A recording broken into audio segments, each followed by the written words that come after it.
For 21-year-old Chloe, the annual family holiday gathering had become a prison of forced smiles and mind-numbing boredom. She saw herself as a sophisticated university student, a woman of the world, and her family's simple traditions and sentimental stories felt like a cage she was forced into. Her attitude, a toxic cocktail of superiority and irritation, simmered just beneath the surface, waiting for a reason to boil over. Her younger cousin, 19-year-old Emily, was the complete opposite. Sweet-natured, earnest, and full of a genuine love for her family, she had spent the last month pouring her heart into a special project for the gathering, a beautiful, handcrafted scrapbook, chronicling their family's history through old photographs and handwritten anecdotes. It was her pride and joy, a testament to the connections Chloe so casually dismissed. The scene was set in the warm, crowded living room after dinner. Emily, her eyes shining with excitement, brought the large, leather-bound scrapbook over to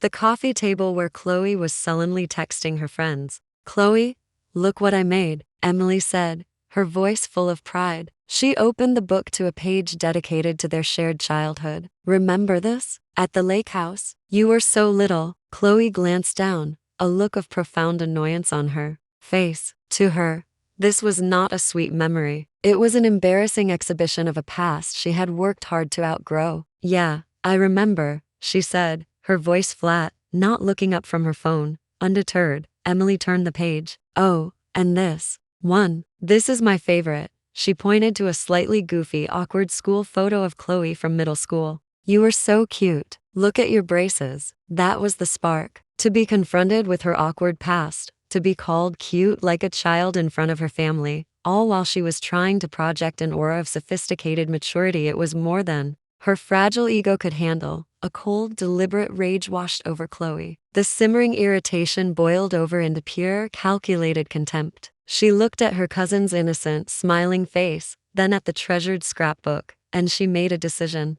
"You know, you're right, Emily," Chloe said, her voice suddenly sweet, a terrifying calm settling over her. "That picture is a little dry," and with a smooth, fluid motion, she picked up her full glass of iced water from the coffee table, and, slowly, deliberately, poured the entire contents onto the open scrapbook page. The room fell silent. The icy water cascaded over the old photographs, blurring the ink of Emily's careful handwriting, and warping the thick, expensive paper. The water pooled and then dripped onto the floor, but the real damage was done. Emily let out a small, wounded gasp, her eyes wide with disbelief and heartbreak. She stared at the ruined page, her month of loving work destroyed in a single cruel second. Tears began to stream down her face. Chloe, for her part, just placed the empty glass back on the coaster, a defiant, unrepentant look on her face. She expected a scene. She expected her parents to rush in, but the first person to move was her Aunt Sarah, Emily's mother. She had been watching from her armchair, and she rose to her feet, her expression not one of shouting anger, but of a quiet,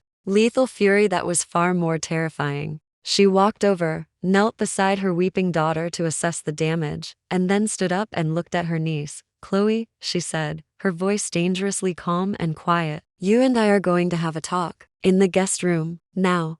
The quiet command delivered by the aunt whose hospitality she had just violated so profoundly cut through Chloe's defiant haze. The other adults in the room were frozen, unsure what to do. This was a breach of family protocol. This was serious. And as Chloe stood up to follow her aunt, she felt the first, cold flicker of genuine fear. The guest room was silent and immaculate, a stark contrast to the emotional wreckage Chloe had just left in the living room. Her Aunt Sarah closed the door behind them, the soft click of the latch sealing them in. Chloe stood in the middle of the room, her arms crossed, a last, desperate bastion of defiance. "That was a horrible thing to do," Sarah began, her voice still quiet, but now shaking with a barely controlled anger. "Emily poured her heart into that book. It was a gift to this family, to our history. She was embarrassing me," Chloe muttered, looking at the floor. "She was loving you," her aunt corrected, her voice sharp. "She looks up to you, and you took her affection and you drowned it in a glass of ice water because you couldn't handle being seen as a child for 1 second. That is not the act of a grown woman, Chloe. That is the act of a cruel, petty bully." The word bully struck Chloe with the force of a slap. She had never thought of herself that way. "I have never, in your entire life, interfered with how you're Parents have raised you, Sarah continued, taking a step closer. But you did this under my roof. You made my daughter cry. That makes this my business. And in my house, we do not tolerate bullies. You need a sharp, immediate lesson in kindness and humility. She walked over to her travel bag, which was resting on a chair. She unzipped it and took out a simple, wooden-backed hairbrush. It was a plain, domestic object, but in her aunt's hand, it looked like a gavel, a symbol of a judgment that had already been passed. I am not your mother, Sarah said, her voice now filled with a sad resolve. But today, I will be your disciplinarian. You have acted like a spoiled child, and you will be corrected as one. You will bend over the foot of that bed. Chloe stared at her jaw slack with disbelief. You're not serious. I have never been more serious in my life, her aunt replied, her gaze unwavering. You have humiliated my daughter. Now you will experience a small taste of that humiliation for yourself. The fight went out of Chloe. She was cornered by the simple, unshakable justice of the situation. With her face burning with a shame so intense it felt like a fever, she slowly walked to the end of the bed and leaned over, placing her hands on the mattress. Her aunt stood behind her, and the first swat of the hairbrush landed with a loud, shocking crack across the seat of her jeans. Chloe cried out, a sharp gasp of pain and surprise. That, her aunt's voice said, firm and clear, is for the cruelty you showed your cousin. Crack. The second strike was harder, a stinging, emphatic blow. That is for the disrespect you showed to this family. Crack. The third and final swat was a definitive, humbling end to her contemptuous act. Her aunt placed the hairbrush on the nightstand. Now you may stand up. Chloe straightened slowly, her body trembling, her backside on fire. She stood before her aunt, weeping, stripped of all